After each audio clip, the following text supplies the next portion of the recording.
The Nujiang River is located on the border of southwestern China. As night falls, the lights go on, blinking into life on both sides of the river. At 7 p.m. every evening, there's bustling activity with singing and dancing in the Fugong County town in the Nujiang River Grand Canyon. But 10 years ago, the evenings here were almost silent. Satellites have recorded the changes that have taken place here during the past 10 years. This is Tuoping village in November 2011. Only some scattered houses and earth roads can be seen. In November 2021, the village had been transformed into something like this. Now let's look at it from a different perspective. Using a 3D model generated by aerial photography and scanning technology, we can see continued changes that have happened bit by bit in this small mountain village. Construction of these 6-story residential buildings began in October 2017. 1 year later, 598 of its residents received their front door keys. Not far from here, a futsal field has ignited children's enthusiasm for sport. Before long, a kindergarten was built, and 62 children have been enrolled to receive preschool education.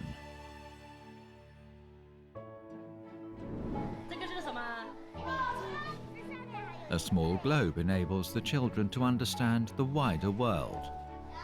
Here, children study, learn to sing and dance, and begin a broad liberal arts education.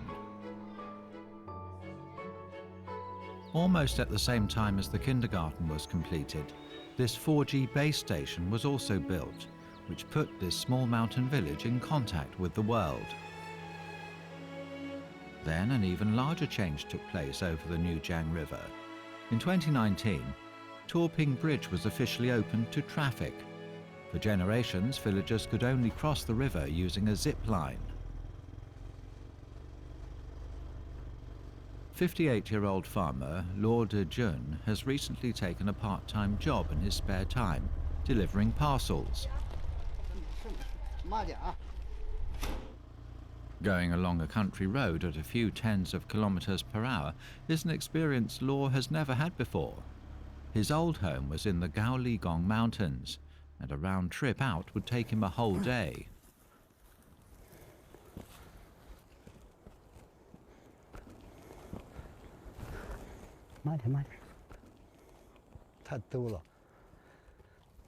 Generations of Nujiang people had been separated from the outside world by mountains, rivers, and difficult transportation. 4 years ago, thanks to the local poverty alleviation and relocation project, Luo's family of 7 finally moved out of their leaky thatched cottage, fulfilling their lifelong dream of leaving the remote mountains and shaking off poverty. What was the relocation like? Based on poverty alleviation and relocation big data, we've restored all the relocation routes in a 3D map. Some of these old villages on the hillsides were at an altitude of 1,600 meters, some even as high as 2,500 meters. In 2018, along relocation routes like these, villagers went down the mountains, settled down, and started brand new lives alongside the Nujiang River. Across the whole county, large and small relocation sites spread along the Nujiang. As many as 50 relocation routes were set up in the 7 local towns and villages. Statistics show that 22,000 new residents moved into 15 relocation sites, accounting for a fifth of the county's total population. In the past 10 years, an unprecedented project has been implemented in central and western China's high mountains, barren deserts, and extremely cold areas. This is Andor Village, Qinghai Province. New residential buildings have been built on 100 hectares of land. 48 local poverty-stricken villages have been relocated here.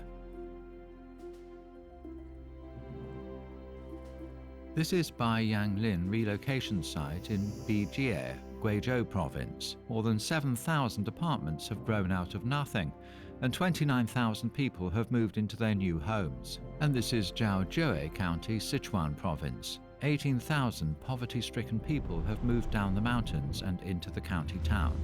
Around China, a total of 35,000 villages and towns have been built for resettlement, and more than 9.6 million poverty-stricken people have been relocated. It's like relocating a medium-sized country. This war on poverty was well targeted, carefully arranged, and accurately implemented.